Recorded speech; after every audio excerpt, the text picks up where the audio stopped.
फिर से क्या कि common ion effect in the ionization of acids and base. तो एसिड्स और बेस में कॉमन आयन इफेक्ट है, वो थियरी हम अभी देखते हैं। सो हमने एसिटिक एसिड लेने वाले हैं और उसका डिसोसिएशन करने वाले हैं। एसिटिक एसिड को पानी में डाल दो तो CH3COO minus and H plus release हो जाएगा। सो पानी में डाल दिया तो H plus CH3COO minus. Okay, तो अब उसका Ka निकाले तो Ka निकाले तो क्या होगा, concentration of H plus into concentration of CH3COO minus and divide by CH3COOH acetic acid। Acetic ये एसिटेट आयन जो है CH3COO माइनस एसिटेट आयन को शॉर्ट में ऐसे भी लिखते हैं एसिटेट, इसलिए यहाँ पे ऐसे लिखा हुआ है। Now addition of acetate ions to an acetic acid solution. अब क्या कर रहे हैं देखो, एसिटिक एसिड का सॉल्यूशन है क्योंकि पानी था उसमें तुमने एसिटिक एसिड डाल दिया, डन। तो ये जो सॉल्यूशन है वो किसका सॉल्यूशन है, एसिटिक एसिड का सॉल्यूशन है। अब तुम उसमें क्या कर रहे हो, फिर से डाल रहे हो। देखो एडिशन ऑफ एसिटेट आयंस, फिर से एसिटेट आयंस मतलब कौन, ये एसिटेट आयन है।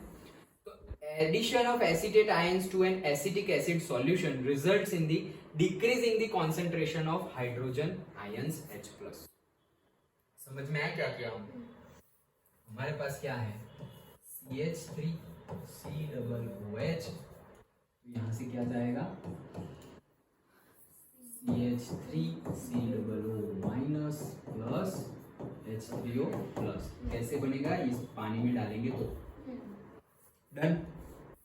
अब ये जो सॉल्यूशन है ये क्या है, मतलब ये मतलब पूरा सॉल्यूशन, पहले सिर्फ पानी था उसमें तुमने ये डाल दिया तो वही कंटेनर में अंदर CH3COO माइनस और H3O प्लस भी आ गया।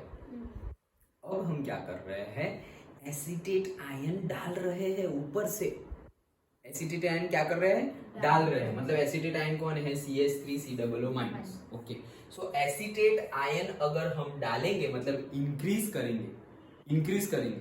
ओके, अब लॉ-सेटल प्रिंसिपल क्या बोल रहा है, अगर इक्विलिब्रियम रीच हो गया और उसके बाद तुमने उंगली की, तो तुमने जो उंगली की उसकी जो इफेक्ट होगी, मतलब तुमने कॉन्सेंट्रेशन बढ़ाया तो रिएक्शन कॉन्सेंट्रेशन पर्टिकुलर सब्सटेंस का कम करने की डायरेक्शन में आगे बढ़ेगी।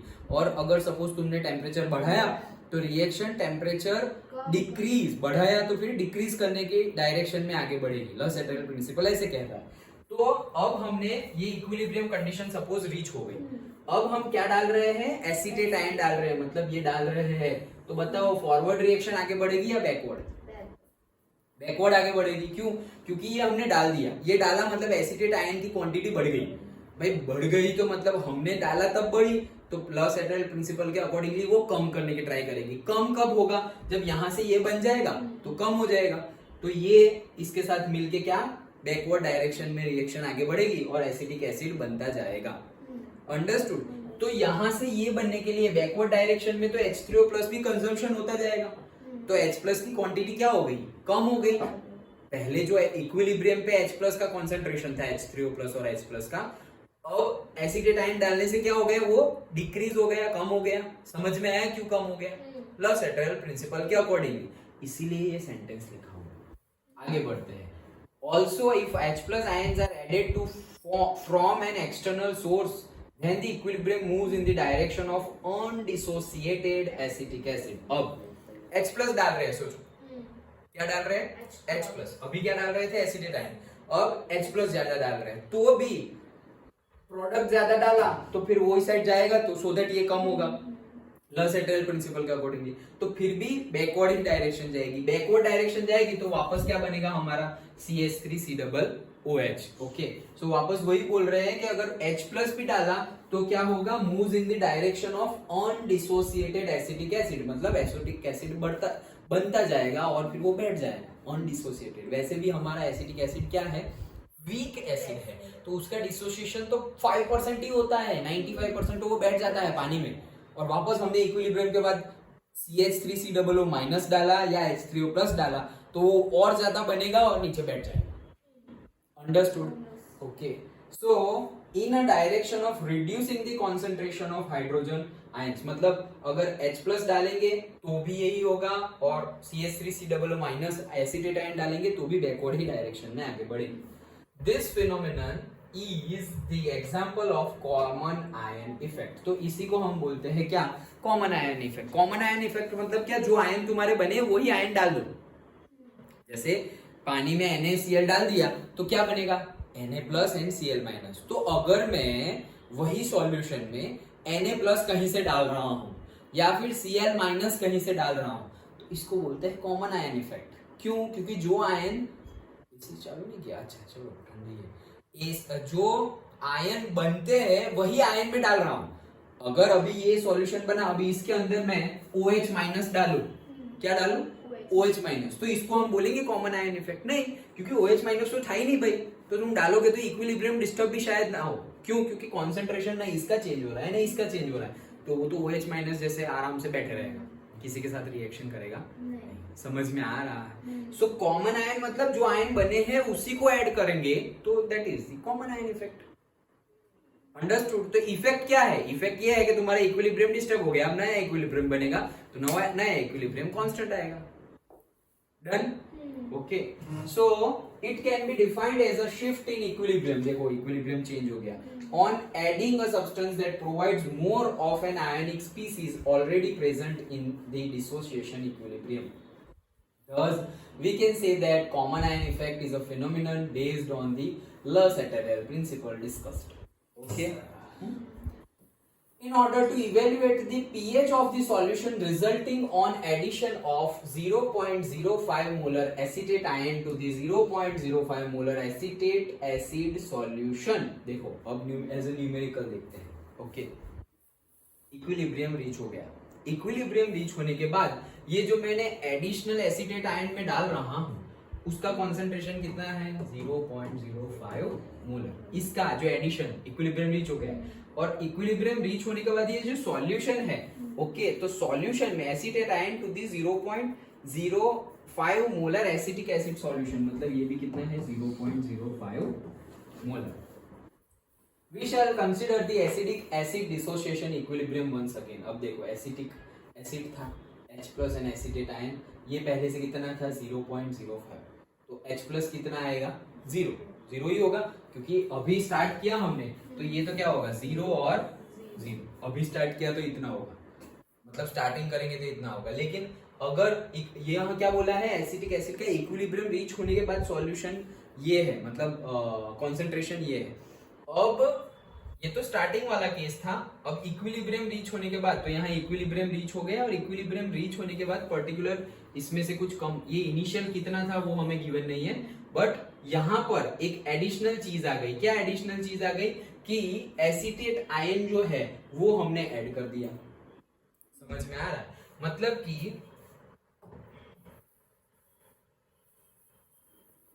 कि इक्विलिब्रियम, पहला इक्विलिब्रियम रीच हो गया है.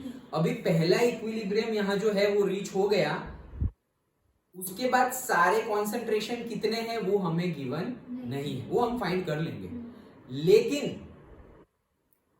CH3COO का कॉन्सेंट्रेशन कितना है वो हमें गिवन है, सपोज 0.05. और ये जो डाल रहे हैं एडिशनली, उसका भी अब तो एडिशनली 0 तो होगा नहीं, क्योंकि 0 तो कब, स्टार्टिंग वाले केस में, स्टार्टिंग वाले केस में 0 देखिए, जैसे कि ये कुछ है, ओके, जैसे हम सारे न्यूमेरिकल समझ गए ना, कि इसका कॉन्सेंट्रेशन है C, इसका कॉन्सेंट्रेशन C है. अब ये 0 है, ये 0 है, फिर हमने क्या किया, C-X, तो ये X बन गया, ये X बन गया, ये इक्विलिब्रियम पहला रीच हो गया.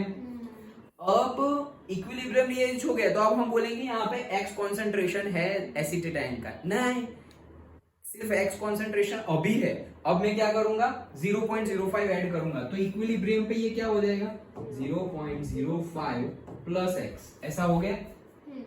अब ये इक्विलिब्रियम डिस्टर्ब हो गया, क्योंकि ये डाला इसलिए, तो अब वापस नया इक्विलिब्रियम आएगा. तो नया इक्विलिब्रियम आया, तब की कंडीशन अभी हम निकालेंगे. Understood? Okay. So initial concentration 0.05, okay, 0 and 0.05. Let X be the extent of ionization. तो X हो रहा है, तो जैसे मैंने C-X किया, वैसे ही यहाँ पर क्या है, C-X. ओके, तो कितना बना है, X और X ही बनेगा. C-X हुआ, तो x और x बना, लेकिन ये ऐड हुआ है इसलिए क्या हो जाएगा 0.05, तो वही है 0.05 एंड x। समझ में आ रहा है? पक्का? So Ka is equals to, तो Ka की वैल्यू निकाले, so this product divided by reactant, तो product H plus into acetate ion and acetic acid, सारे concentration रख दिए। Ka is a very small for a weak acid, weak acid के लिए Ka की वैल्यू क्या होती है? बहुत बहुत small। क्यों? क्योंकि weak acid है, ज्यादा dissociation होगा नहीं, only 5% dissociation, so therefore we can ignore the x amount, मतलब जितना डिसोसिएशन कम ही होने वाला है तो x को इग्नोर करो तो सिर्फ c रहेगा नीचे। ओके, तो 0.05। thus अगर Ka की वैल्यू अगर हमारी 1.8 into 10⁻⁻5 है और x मतलब ये तो हमने ले लिया है Ka की वैल्यू, हमें तो गिवन होगी, देन x की वैल्यू सारी पुट करे। ओके, मतलब x की वैल्यू मतलब सारे कॉन्सेंट्रेशन पुट करे, और if we are knowing the Ka value then हमें मिल जाएगी क्या? x का कॉन्सेंट्रेशन। x का कॉन्सेंट्रेशन मिल गया तो pH भी हमें इजीली मिल जाएगा। तो यहाँ पे सिर्फ क्या किया है, कॉमन आयन इफेक्ट जो हमने देखी, ओके, हमने कॉमन आयन इफेक्ट जो देखी उसका न्यूमेरिकल कैसे आएगा तो कैसे सॉल्व करेंगे वो भी बताया गया। तो क्या क्या किया क्या हमने कि भाई हमारे पास एसिटिक एसिड है, उसमें हमने पानी में डाल दिया, तो CH3COO minus plus H3O plus निकल जाएगा। अब ऐसा बोल रहे हैं कि इक्विलिब्रियम रीच हो गया। इक्विलिब्रियम रीच होने के बाद हमने एसिटेट आयन फिर से डाला तो इक्विलिब्रियम डिस्टर्ब हो गया। इक्विलिब्रियम डिस्टर्ब हो गया तो अब वापस इक्विलिब्रियम रीच होगा।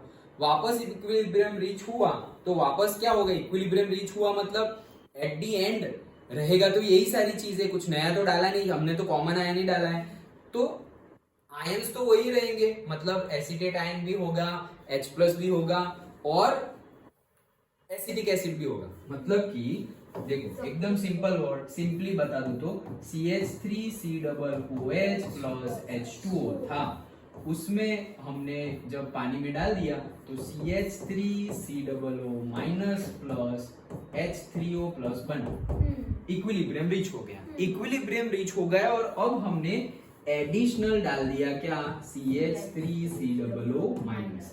तो लॉ-सेटेरल प्रिंसिपल के अकॉर्डिंगली रिएक्शन बैकवर्ड डायरेक्शन में आगे बढ़ेगी। क्यों? क्योंकि हमने कॉन्सेंट्रेशन बढ़ा दिया, तो CH3COO माइनस का कॉन्सेंट्रेशन कम कब होगा, जब प्रोडक्ट टू रिएक्टेंट वाली बैकवर्ड डायरेक्शन जाएगी तो बैकवर्ड डायरेक्शन में जाने लगी हमारी रिएक्शन। अब फिर से इक्विलिब्रियम रीच हुआ, फिर से इक्विलिब्रियम रीच हुआ तो वापस पहले इक्विलिब्रियम रीच हुआ तो दो आयन थे, एसिटिक एसिड था, राइट? तो अभी भी वही होगा कि दो आयन होंगे और एसिटिक एसिड, लेकिन दो आयन में एक होगा आयन CH3COOH, दूसरा होगा H3O प्लस और एसिटिक एसिड। लेकिन एडिशनल क्या होगा, ये जो था वो तो था, लेकिन ये जो एडिशनल डाला हुआ था वो भी तो होगा। तो फाइनल अगर दूसरी बार जब Ka हम निकाल रहे हैं तो ये जो कॉन्सेंट्रेशन आया था इक्विलिब्रियम पे, जो भी x आया था वो x, और ये जो एडिशनल तुमने 0.05 डाला वो भी लेना पड़ेगा। That's it, simple. So this is the common ion effect. Understood? पक्का?